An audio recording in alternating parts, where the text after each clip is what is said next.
श्री वल्लभाधीश की जय, श्री गोवर्धननाथ जी प्यारे की जय।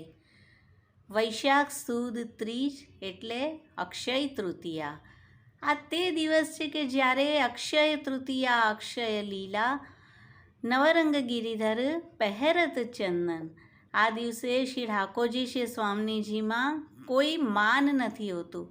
શ્રી મહાપ્રભુજીએ શ્રી ગિરિરાજજી પર શ્રીજી બાવાનું મંદિર સિદ્ધ કરાવી, શ્રીજી બાવાને પધરાવી તેમની સેવા શરૂ કરી હતી, તે આ દિવસ છે।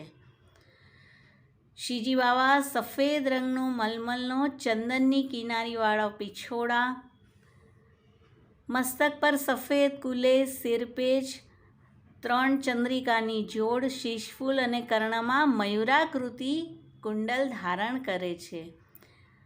હીરા મોતી જડેલા સર્વ આભૂષણ અને શ્વેત ફૂલોના 2 માલાજી, કમલના છડી અને વેણુવેત્ર શોભે છે। શ્રીજી બાવાને આજે ચંદન સમર્પાય છે। ચંદનની 1 ગોટી હૃદય પર, 2 હસ્ત પર અને 2 ચરણ પર ધરાય છે। ઉત્સવ ભોગમાં શીતલ સામગ્રી કે જેમાં પનો, સતુઆ, ટેટીના બીજના ચારોળીના લાડુ, લીલા મેવા, પલાળેલી મગની ચણાની દાળ, શિખરન, દહીં ભાત વગેરે ધરાય છે। અને આ દિવસથી શ્રી ઠાકોરજીને કુંજા, ખસના પડદા, ખસના પંખા વગેરે અંગીકાર કરાવાય છે। આપણને અક્ષય તૃતીયાના 2 પ્રસંગ પ્રાપ્ત થાય છે। એક તો પૂરનમલ ક્ષત્રિય નિત્યલીલાના ચિત્રલેખા કે જેને સ્વયં શ્રીજીએ આજ્ઞા કરી કે અમારું મંદિર સંવારાવ, અને તેઓ દ્રવ્ય કમાઈને આવ્યા। શ્રીજી બાવાને અક્ષય તૃતીયાના દિવસે શ્રી આચાર્યજીએ મંદિરમાં પધરાવ્યા છે, અનેક ભેટ કરી છે। શ્રી આચાર્યજી પ્રસન્ન થઈ પૂરનમલને કહ્યું, તારો મનોરથ હો તે તું પૂર્ણ કર।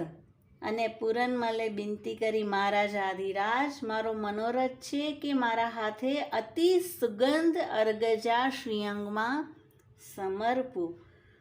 શ્રી આચાર્યજીએ કહ્યું, સુખેન મનોરથ કરો, અને અત્યંત સુગંધ અર્ગજા શુદ્ધ કરી સર્વાંગમાં લગાવી।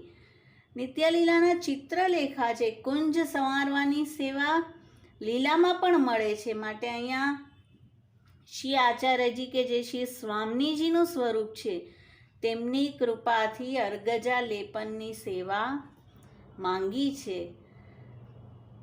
અર્ગજા શ્રી સ્વામીજી સંયોગ સમયે શ્રીજીને સમર્પે છે અને વિપ્રયોગમાં લલિતાજી સમર્પે છે।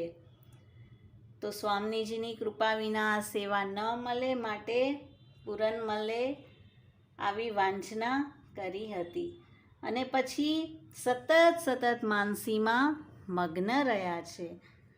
અને ચંદન માટે બીજા પણ એક વાર્તાજી છે। 2 ભાઈ કુંબી પટેલ કે જે મલ્યાગીરી ચંદન લાવ્યા, નિત્યલીલાના સુમંગલ અને શ્રીમંગલ ગુજરાતથી એક સંઘ સાથે આવ્યા। શ્રી ગુસાઈજીના કોટિક અંદર્પ લાવણ્ય પૂર્ણ પુરુષોત્તમ સ્વરૂપે દર્શન થયા, સરની આવ્યા, અને શ્રી ગોવર્ધનનાથજીની કછુક ટહેલ કરતા એકવાર શ્રી ગુસાઈજી કૃપા કરી, આજ્ઞા કરી, તુમ દો જાય કે મલ્યાગીરી ચંદન લાવો તો આછો।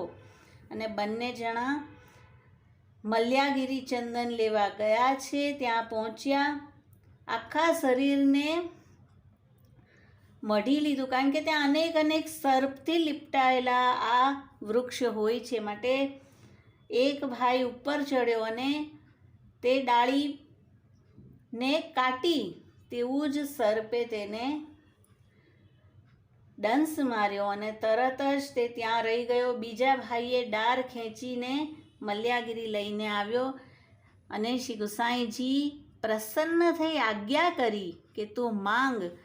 તેણે કહ્યું, મહારાજ, શ્રીનાથજીના શ્રીઅંગમાં ચંદન સમર્પું, અને આપે આજ્ઞા આપી। તેણે ચંદન સિદ્ધ કરી શ્રીનાથજીને સમર્પ્યું। ત્યાં જુએ છે તો બીજો ભાઈ પંખા કરી રહ્યો છે, અને તે જોઈને તે બહુ જ પ્રસન્ન થયો।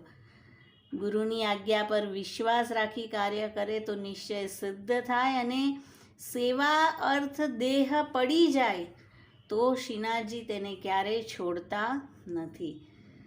તો અક્ષય તૃતીયા કે જે દિવસે શ્રી ઠાકોરજી શ્રી સ્વામીજીમાં કોઈ માન નથી હોતું અને શ્રીજીને ચંદન સમર્પાય છે અને આપનો તાપ દૂર કરાય છે. શ્રી વલ્લભાધીશ કી જય, શ્રી ગોવર્ધનનાથજી પ્યારે કી જય. અક્ષય તૃતીયાની સર્વે પુષ્ટિ સૃષ્ટિને બધાઈ હો.